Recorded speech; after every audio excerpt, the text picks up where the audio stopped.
Senator Byrr. Dr. Martin, in your testimony, you note that Canadian doctors exiting the public system for the private sector has had the effect of increasing waiting lists for patients seeking public health care. Why are doctors exiting the public system in Canada? Thank you for your question, Senator. If I didn't express myself in a way that to make myself understood, I apologize. There are no doctors exiting the public system in Canada, and in fact, we see a net influx of physicians from the United States into the Canadian system over the last number of years. What I did say was that the solution to the wait time challenge that we have in Canada, which we do have a difficult time with waits for elective medical procedures, does not lie in moving away from our single payer system towards a multi-payer system. And that's borne out by the experience of Australia. So Australia used to have a single tier system, and in the 1990s moved to a multiple payer system where private insurance was permitted. And a very well-known study by Duckett et al.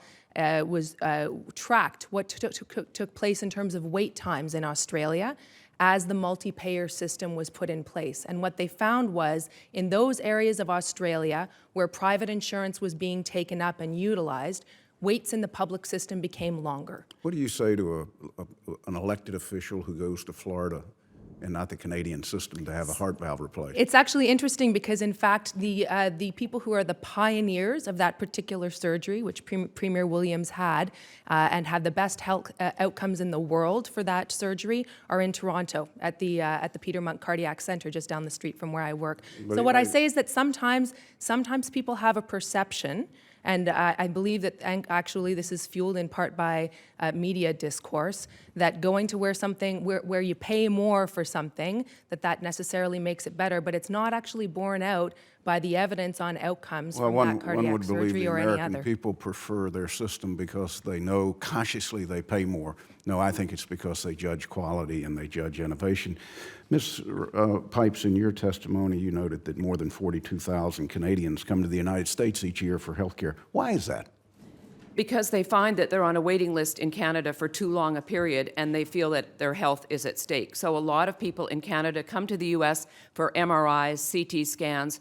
There are many examples in the media of people like Brian McCreath, who came to the U.S. because he was told by his primary care doctor that he might have a brain tumor, but the wait for an MRI was very long. He spent the $1,000, came to the U.S., paid out of pocket. You will see advertisements in Canadian newspapers for MRIs, for neurosurgery. It's a pretty fertile ground to market in. Right. Dr. Martin, in your testimony, you state that the focus should be on reducing waiting times in a way that's equitable for all. What length of time do you consider to be equitable when waiting for care? Well, in fact, the Wait Time Alliance in Canada, sir, has established benchmarks across a variety of different diagnoses for what's a reasonable period to wait. And what we've found is that actually working within the single payer system, we can reorganize things. You know, I waited more than 30 minutes at the security line to get into this building today. And when I arrived in the lobby, I noticed across the hall that there was a second entry point with no lineup whatsoever. Sometimes it's not actually about the amount of resources that you have, but rather about how you organize people in order to use your queues most effectively. And that's what we're working to do, because we believe that when you try to address wait times, you should do it in a way that benefits everyone, not just people who can afford to pay. On average, how many Canadian patients on a waiting list die each year? Do you know? I don't, sir, but I know that there are 45,000 in America who die waiting because they don't have insurance at all. I live 1 hour away from the Canadian border. Canadians watch American television. Canadians are very familiar with our political system, probably know more about politics in America than most Americans know. Is your Prime Minister a socialist? No, sir, our Prime Minister is quite conservative. He's the leader. Conservative? Yes, indeed. So obviously, as a conservative, he wants to implement the American healthcare system that the Canadians are very aware of. I gather that was probably the first thing he did when he took power. Is that right? Not exactly. Why not? Support for single-payer Medicare in Canada goes across all political stripes.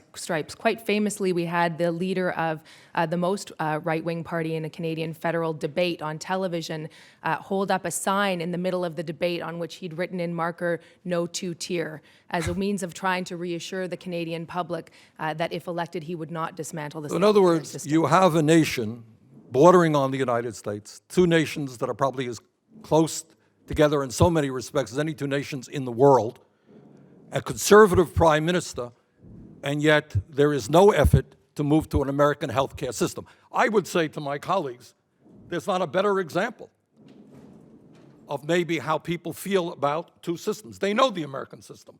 They have a conservative prime minister. They can move in our direction, but for whatever reason, and I think sensible reasons, they understand that a system that guarantees health care to all of their people in a cost-effective way is the way that they want to stay. Ms. Pipes, let me ask you that question. Why do the Canadians not come to the American healthcare system?